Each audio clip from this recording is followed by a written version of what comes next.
Parents, आज हम study कर रहे हैं एडोलेसेंस स्टेज को, बच्चों की वो स्टेज जिसमें वो 13 साल से लेके 21 साल की स्टेज के बीच में होते हैं। इस एज ग्रुप में उनमें कौन कौन से सोशल बिहेवियर चेंजेस होंगे, कौन कौन से सामाजिक व्यवहारों में परिवर्तन उनमें होते हैं, आज हम उनको समझने की कोशिश करेंगे। इसमें पहला जो चेंज हमें देखने को मिलता है वो है सोशल रिलेशनशिप का।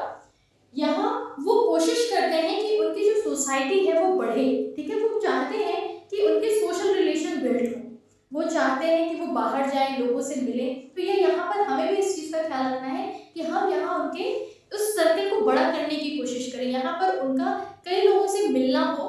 और इसमें वो ये भी सीखेंगे कि सारी चीज़ें हमारे पास पॉजिटिव नहीं आती हैं, वो पॉजिटिव और नेगेटिव को कंक्लूड करना भी सीखेंगे। यहाँ वो थोड़ा सा अपना लॉजिकल माइंड भी यूज करेंगे और थोड़े से इमोशंस के साथ भी आगे आएंगे। तो सोशल रिलेशनशिप, ये जो पहला कंपोनेंट है, ये हमें सोशल बिहेवियर में चेंज यहाँ पर दिखाई देता है। और यहाँ वो ऐसी फ्रेंडशिप भी बनाने की कोशिश करते हैं जो उनकी पूरी लाइफ जर्नी में उनके साथ होती है।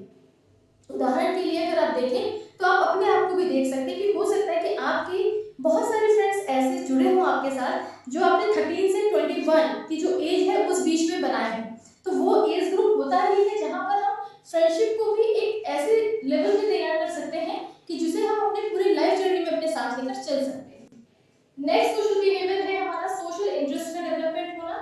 वो चाहते हैं कि उनकी सराउंडिंग में क्या क्या हो रहा है वो उससे जुड़ना चाहते हैं, उसमें वो इंटरेस्ट लेते हैं कि अगर मेरी सराउंडिंग में कोई फंक्शन हो रहा है तो वहाँ पर क्यों हो रहा है, कैसे हो रहा है, वो जानना चाहते हैं। सोशल इंटरेस्ट का डेवलपमेंट होना। Then social consciousness.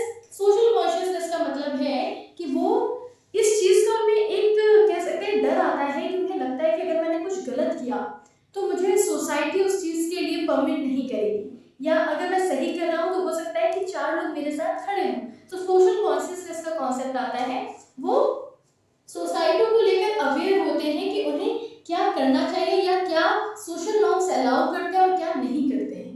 Then social maturity and leadership concept. Social maturity में भी they are mature enough to understand everything whatever is going on in their surrounding. जो कुछ भी उनके सराउंडिंग में हो रहा है वो उसे समझ सकते हैं, इतने मैच्योर हो जाते हैं उस समय तक। और लीडरशिप का कॉन्सेप्ट ये हमने पोस्ट चाइल्डहुड में भी पढ़ा था कि जब बच्चे पोस्ट चाइल्डहुड की कंडीशन में होते हैं 6 से 12 की स्टेज में, तो वहां पर वो थोड़ा थोड़ा आगे आने की कोशिश करते हैं। और यहाँ पर आते हुए एडोलेसेंस की फेज में वो अपने आप को कंप्लीटली रिप्रेजेंट करना चाहते हैं। वो चाहते हैं कि किसी भी विषय पर वो अपनी बात को साफ तौर पर रखना सीखें, ठीक है, अपने आप को रिप्रेजेंटेबल करना चाहते हैं, लीडरशिप की क्वालिटी। तो इस चीज के लिए हमें बहुत ध्यान देना होता है कि इस फेज में हम उनकी लीडरशिप को डेवलप करें। हम उन्हें कुछ टॉपिक्स दें जिसमें वो सेल्फ में कुछ आर्टिकल लिखें, कुछ चीजें पढ़ करके, कुछ अपने थॉट्स से, ठीक है। और उनको आप मौका दीजिए कि तुम्हें 2 मिनट का कोई एक आर्टिकल लिखना है और उसमें कुछ रिप्रेजेंट करना है। तो यहाँ पर वो खड़े होना सीखते हैं, बोलना सीखते हैं, अपनी थॉट प्रोसेस को समझना सीखते हैं, सेंटेंस मेकिंग सीखते हैं। ये सारे प्रोसेस भी वो यहाँ सीख रहे होते हैं, तो इसका हमें बहुत ख्याल रखना है। Then competition. यहाँ पर एक हेल्दी कंपटीशन हमें क्रिएट करना है। हमें कंपटीशन के साथ साथ उन्हें कोऑपरेशन भी इसी स्टेज में सिखाना होता है कि बहुत सारी चीजें ऐसी होंगी जो तुम्हें अकेले नहीं करनी है, सबके साथ मिलकर करनी है।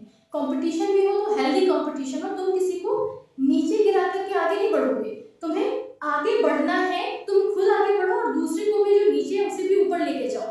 तो इस तरीके का कंपटीशन भी हमें उनमें डेवलप करना होता है। वो उनमें डेवलप हो रहा होता है लेकिन एक डायरेक्शन देने का काम हमारा है। तो this is all about today's lecture कि इसमें कौन कौन से सोशल बिहेवियर्स चेंजेस हो रहे हैं एडोलेसेंस फेज में। नेक्स्ट लेक्चर में जो हमारा टॉपिक है वो बहुत इंपॉर्टेंट है, उसमें हम ये देखेंगे कि ऐसे कौन कौन से फैक्टर्स हैं जो सोशल बिहेवियर को इन्फ्लुएंस कर ले जाते हैं। उनकी सोसाइटी में ऐसे कौन कौन से चेंजेस अगर हम कर दें तो उनके हम नेगेटिव सोशल बिहेवियर को पॉजिटिव कर सकते हैं। So next class